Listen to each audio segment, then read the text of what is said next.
Olá, professores, como é que estão vocês? Todo mundo bem aí? Espero que todos vocês estejam debaixo da graça e da paz do nosso Senhor Jesus. Pessoal, no próximo domingo a gente vai fazer a aula então sobre o dom de línguas. E como a gente comentou, essa é a última aula do nosso módulo sobre o Espírito Santo, tá bom? Então vamos fechar essa questão do Espírito Santo. A gente podia até ter mais outras coisas para falar, mas eu creio que já foi suficiente para a gente entender essa doutrina. E vamos fechar então com a questão sobre o dom de línguas. E a gente tem que estar bem preparado, porque essa é uma questão muito sensível, eu imagino, né, para a gente falar. Por dois motivos. Primeiro, porque é um tema sensível para as pessoas. Eu acredito que várias pessoas que hoje são membros da nossa igreja utilizaram o dom de línguas e falaram em línguas. Então, e foi uma coisa importante na vida deles. Eles tiveram uma experiência com Deus através desse dom.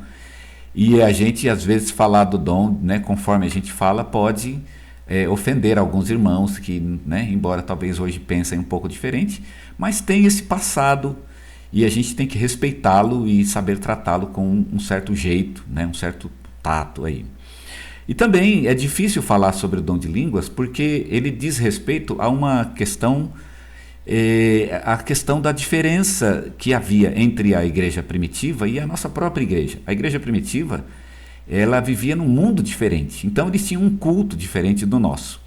Muita coisa do que Paulo fala para os coríntios e fala para outras igrejas, né, sobre a maneira como eles ministravam, para Timóteo, por exemplo, a organização da igreja, a estrutura da igreja e a própria ordem de culto tinha muito a ver com aquela própria época, e que a gente também não sabe muito sobre isso, né? A Bíblia não deixa muito claro como era, como fazia, e a gente nem tem um mandamento muito específico sobre ordem de culto, por exemplo, embora existam princípios que devam ser aplicados, mas a gente tem que lembrar que era uma época diferente, então a gente hoje vive um tempo diferente, difícil inclusive de falar sobre isso, né? E abordar essas questões, de questões que eram importantes no primeiro século e que hoje não são tão importantes assim, e algumas questões que são importantes para nós e não eram importantes, portanto, no texto paulino e nem para a igreja primitiva, tá bom?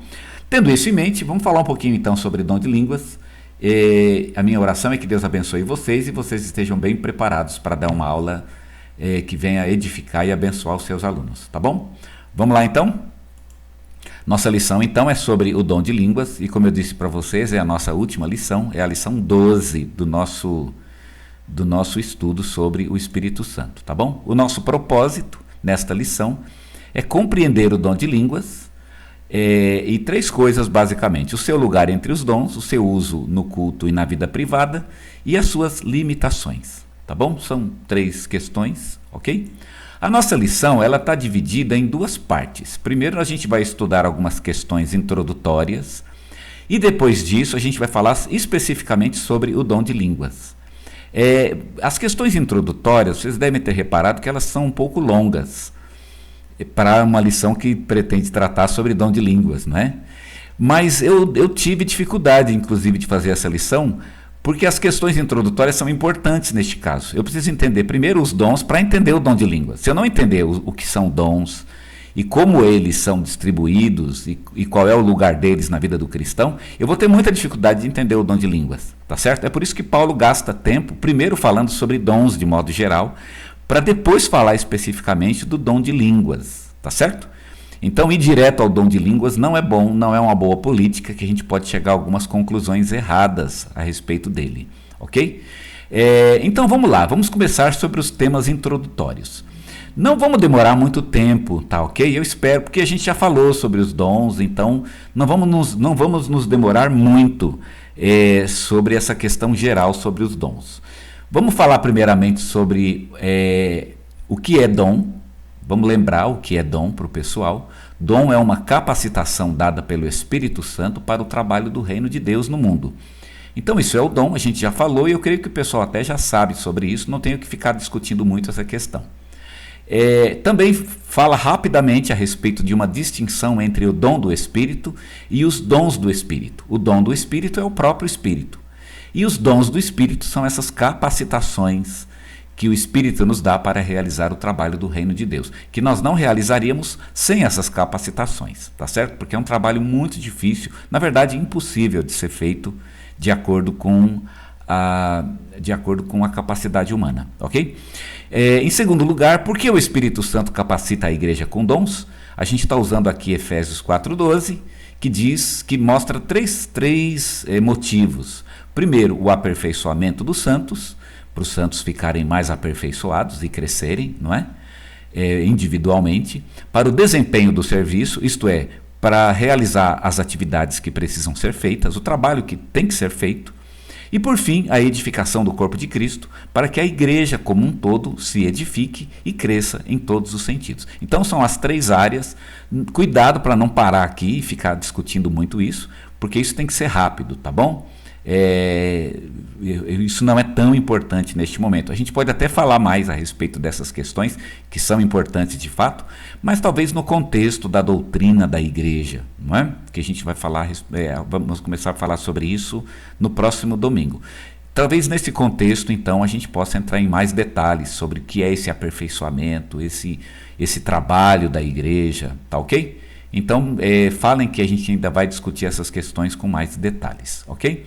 Vamos falar também sobre duas questões introdutórias que vão preparar então a questão dos dons. Primeiro, e Paulo já falou sobre isso, né, no texto de Coríntios, mas é bom lembrar que existe uma interação entre a preferência humana por dons específicos e a vontade do Espírito Santo. Não seria muito correto dizer que o Espírito Santo dá o dom do jeito que ele quer e acabou, e você se contente com esse dom. Paulo não diz isso, porque Paulo fala que a gente pode buscar os melhores dons. Quer dizer que a gente deve, sim, buscar os melhores dons. E, então, o Espírito dá o dom que lhe apraz e a quem quer, e ao mesmo tempo que devemos procurar os melhores dons. Então, deve haver uma interação entre a vontade humana e a vontade do Espírito Santo, né? A busca do melhor e o Espírito Santo que dá, então, aquilo que lhe apraz. E eu creio que dessa conexão é que a gente vai desenvolver o dom, tá certo? Mas onde entra cada um? E aí nós vamos ter que viver isso na prática, tá certo? Como que as coisas se equilibram. Eu acho que vai aqui, eu penso que Paulo está falando de que deve haver um caminhar no Espírito, né? Deve haver uma rendição ao Espírito, ao mesmo tempo que uma busca do melhor. Então, eu creio que é dessa conexão que surgem os melhores dons e os sermos usados pelo Espírito para o trabalho do reino, tá bom? Então, essa é a primeira questão. Existe uma interação entre preferência humana e vontade do Espírito. Segundo lugar, o texto nos fala que os dons não são iguais em qualidade. Existem dons melhores e dons menos bons. E cuidado com a história do menos bons, que menos bom não significa ruim. Não existe dom ruim. Os dons são todos eles bons, mas não são bons no mesmo nível de bondade, né? Alguns são melhores do que outros, e nós somos exortados, inclusive, a buscar os melhores, né? Aí os menos bons, o que a gente faz? Gente, busca o melhor. Eu imagino que Paulo deve estar pensando que se a gente busca os melhores, aqueles que são menos bons, eles vão ser exercidos, né? Provavelmente. Inclusive, Paulo fala, olha, você quer um caminho melhor? É o amor, que não é um dom, inclusive. Provavelmente o conceito de Paulo é que se eu buscar o amor, então os dons virão naturalmente e todo o resto vai funcionar bem.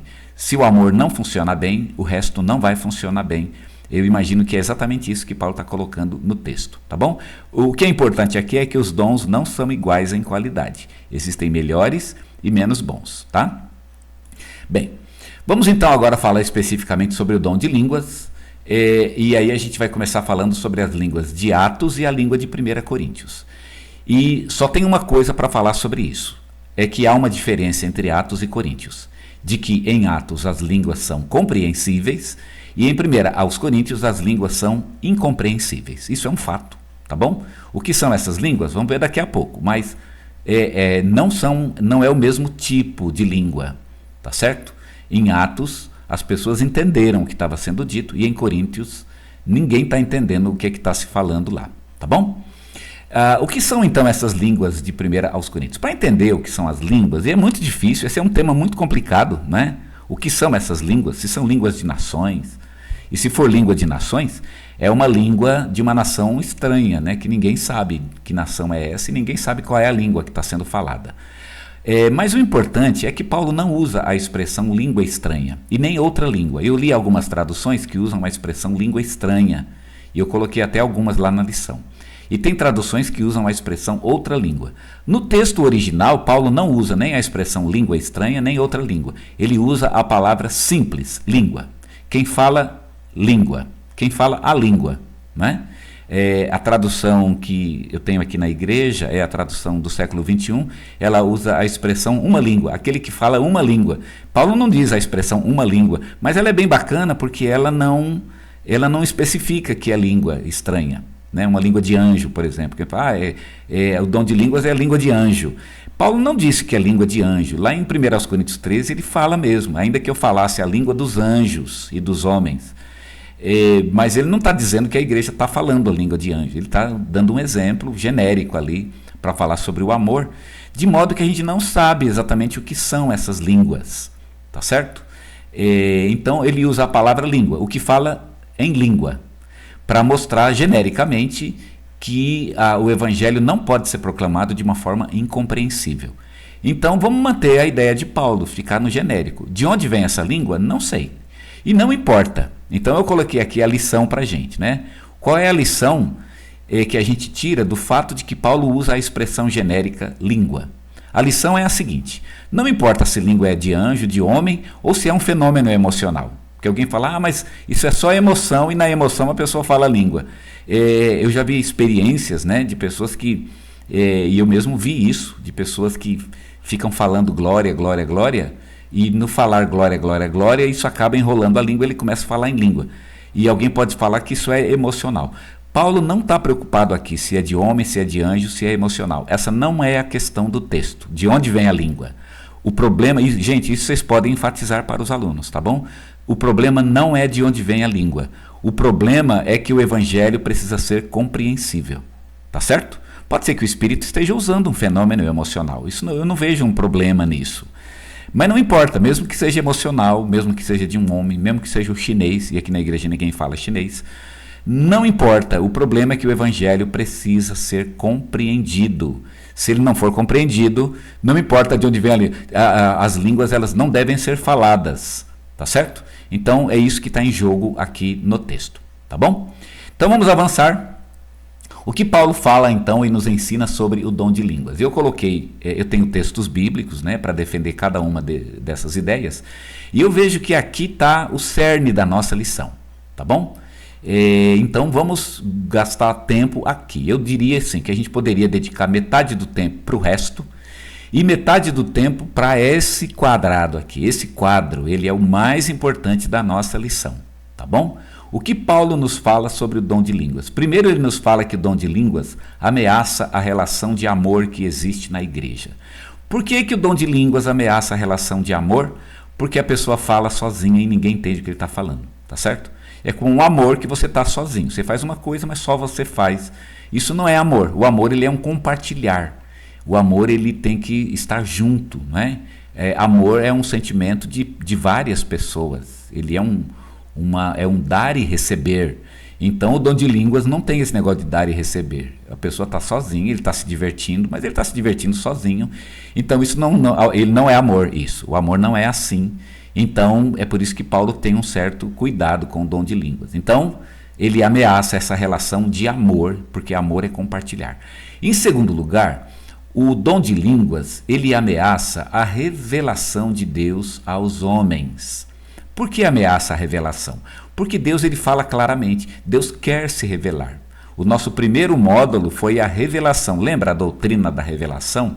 Porque se você não acredita na revelação, de que Deus fala, então o resto pode parar, né? O resto não tem mais sentido. Deus se revela. E quando ele se revela, ele fala claramente. Uma das coisas mais importantes que a gente aprende, aliás, se vocês se lembram bem, lá no módulo sobre revelação, a gente falou que se pudéssemos resumir a Bíblia inteira em duas palavras, as duas palavras seriam essas: Deus fala. E quando ele fala, ele sempre fala claramente. Por que ele fala claramente? Porque ele quer se revelar aos homens. Ele quer que os homens o conheçam. E os homens não o conheceriam se ele não falasse claramente. Então, Deus sempre fala muito claramente. Tá certo? E por isso o dom de línguas ele é um problema, porque ele não é claro. As pessoas não entendem e, portanto, isso ameaça o próprio espírito da revelação. Isso é um problema muito sério, claro. Isso, em terceiro lugar, o dom de línguas ele ameaça a edificação da igreja. Como a pessoa fala sozinha e fala com Deus, ela pode até ser edificada, não na mente, né, mas no coração, no espírito, mas de qualquer maneira só ele é edificado e a igreja não é edificada. E uma coisa que não edifica a igreja, isso não é bom, tá certo? Não é que não pode ser aplicado. Eu coloquei lá na lição que algumas coisas não edificam a igreja, mas a gente faz do mesmo jeito. Por exemplo, ter um bom instrumento, né? Comprar um violão caro, né? Ou uma bateria muito cara, ou um instrumento musical caro, um teclado muito caro. Isso não traz edificação. A igreja seria edificada com um teclado barato, como é com um teclado caro. Mas a igreja compra um instrumento melhor, né? Não é uma coisa que está relacionada com a edificação da igreja, e a igreja faz muitas coisas assim, né? Pinta de ou amarelo ou vermelho, ou preto, né? A pergunta é o que traz edificação. Edifica? Isso é uma questão secundária, né? Então muita gente coloca às vezes peso em uma questão que não traz a edificação. Então, edifica? Essa é a pergunta. O dom de línguas não edifica a igreja. Então, se não edifica a igreja, ele não deve ser usado, tá certo? Quer dizer, deve, e a gente vai ver daqui a pouco as condições nas quais ele deve. Então, em quarto lugar, o dom de línguas ameaça a hierarquia dos dons. Paulo mostrou lá, e nós temos o texto, né? Onde existem dons melhores e piores. E se eu dou ênfase ao dom de línguas, eu estou dando ênfase àquilo que não é tão bom. Tem coisa melhor para se dar ênfase e para se buscar realmente com intensidade. E aí Paulo vai mostrar sobre... Daqui a pouco eu vou ler para vocês um texto importante que deve fechar essa questão. Então, o dom de línguas ameaça essa hierarquia. Ele deve ser buscado depois que os outros já estão garantidos, não é? E, em quinto lugar, o dom de línguas ameaça o crescimento pessoal dos crentes. Por que ameaça? Porque eles estão buscando coisas inferiores. É como um adulto buscar coisa de criança. Ele vai ter um problema de crescimento. O que é bom para uma criança nem sempre é bom para um adulto. E Paulo mostra isso. Ele fala que isso é coisa de criança, não é coisa de adulto espiritual, né? Então o dom de línguas ameaça. Nós temos lá o texto onde Paulo fala isso, de que isso é coisa, ainda pertence a um nível muito rudimentar da vida cristã. E em último lugar, em sexto, o dom de línguas ameaça o seu próprio propósito. E qual é o propósito? Servir como um sinal para os incrédulos. É bem difícil entender o que Paulo está querendo dizer aqui. Eu li alguns comentários e nenhum deles se entendem muito bem sobre o que Paulo está querendo dizer. Eu gostei do comentário aqui acho que eu coloquei o LED ali, né? O Dom LED. Eu errei, não foi o LED, foi o Leon Morris no texto do Introdução e Comentário, o livro dele, onde ele fala, ele dá uma explicação sobre essa questão. O dom de línguas ameaça o seu próprio propósito, servir como um sinal para os incrédulos. Qual é o sinal? É a mesma coisa do que porque Jesus fala por parábolas. Ele fala por parábolas para não ser compreendido, porque aquela geração não quer entendê-lo, a geração é incrédula e não aceita o evangelho, então o evangelho não vai ser compreendido. Então provavelmente é isso que Paulo está dizendo. O dom de línguas é para não ser compreendido mesmo, para uma geração que não quer entender, porque para quem quer entender, então o evangelho vai ser exposto de uma maneira clara, tá certo?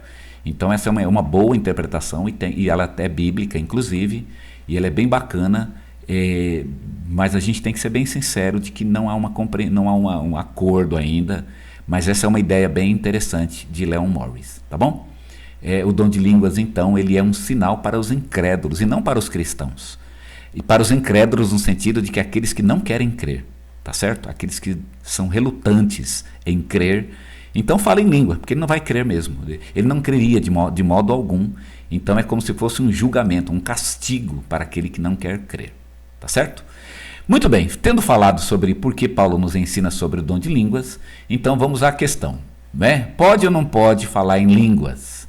E aí Paulo termina no texto, lá no final do capítulo 14, falando a respeito disso. Pode ou não pode? Resposta, pode. É até interessante, né, depois disso tudo, Paulo dizer que pode falar em línguas, né? Mas veja, pode, não é que deve, pode. Pode em que sentido? Dentro do clima de amor e respeito pelos irmãos, garantido que a igreja tem um amor muito grande e de que o que vai acontecer vai ser por amor, não por partidarismo, né? Que realmente é um clima de amor.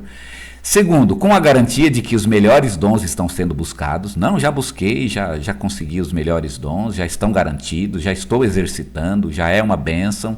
Agora sobrou tempo para buscar os menos bons, então pode. Com a certeza de que a igreja será edificada, porque a edificação da igreja, ela realmente está acima acima de tudo aqui. Então a igreja será edificada, se garantir que vai ser edificada, pode. Tem interpretação? Porque mesmo assim, se não tem interpretação, também não pode. Então, havendo interpretação, Paulo vai dizer, pode falar.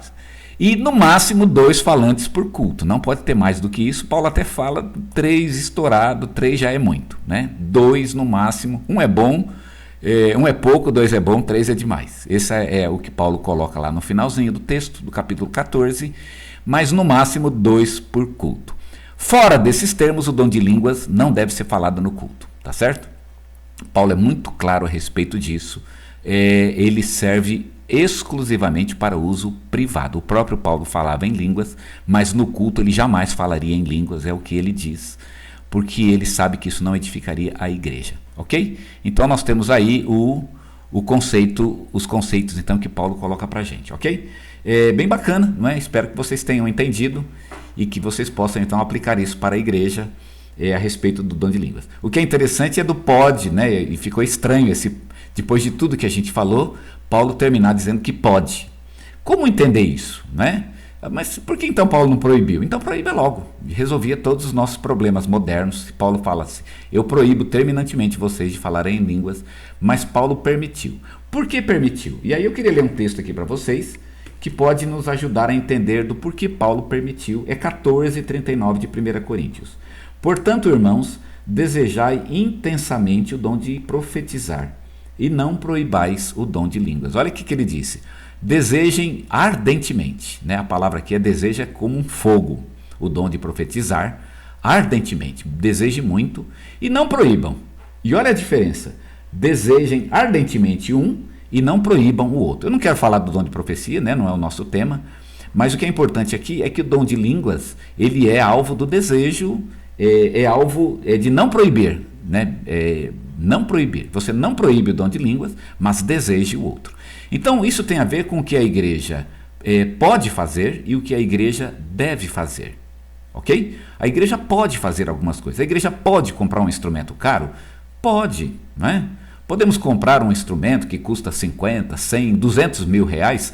Pode, né? Não é um problema a igreja comprar. Ela pode, dentro do seu planejamento, mas ela tem que lembrar o que ela deve fazer. E ela tem que primeiro cuidar do seu dever, tá certo? Então, se sobrou dinheiro e ela tem um planejamento, e esse planejamento inclui, né, um gasto numa coisa que talvez não seja essencial, ela pode cuidar daquilo que não é essencial. Mas mas o dever dela é cuidar do essencial. Então o dom de línguas ele está no nível daquilo que a igreja pode fazer e não no nível daquilo que a igreja deve fazer. Paulo não disse que a igreja deve falar em línguas. Ele não disse que a igreja tem obrigação. Ele permite, portanto, que a igreja fale. É uma permissão, tá certo? E agora cabe à nossa igreja então adotar ou não a permissão de Paulo. Eu tenho a impressão que pelo que ele disse, fica meio subentendido de que se um dia sobrar muito tempo, muita energia, né, a gente poderia, né, talvez no futuro, quando a igreja tiver mais, né, um outro tipo de pessoas. Hoje o que está em jogo é aquilo que edifica a igreja e a busca de realmente aquilo que a gente ainda está precisando buscar. Eu creio que ainda há muitas coisas que nossa igreja deve fazer e ainda está fraca nessas coisas, e nós devemos buscá-los, né? Devemos então dar ênfase para aquilo que realmente é o dever da igreja e aquilo que a igreja aquilo que faz parte da sua essência. O dom de línguas não faz parte da essência e Paulo deixou isso muito claro no texto. Bom, gente, é isso. Eu espero que Deus abençoe muito a vida de vocês, que vocês tenham uma aula muito abençoada e a gente se vê então aqui no domingo, tá bom? Deus os abençoe.